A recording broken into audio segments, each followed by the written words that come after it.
With TalentLMS, you can easily import and export data to manage your portal efficiently. Let's try it out right now. Log into your account and select Account and Settings, then click the Import/Export tab.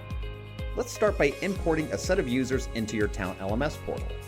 You can upload user data using an Excel file. Simply click or drag and drop your file into the designated import area, making sure it meets the required size and format. To ensure your data imports correctly, download the sample Excel file from your portal.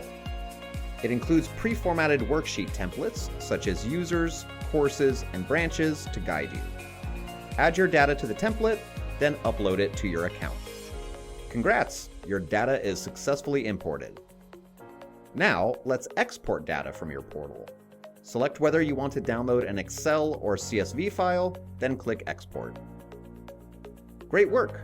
Your data is now exported and organized into different worksheets, making it easy to review and analyze.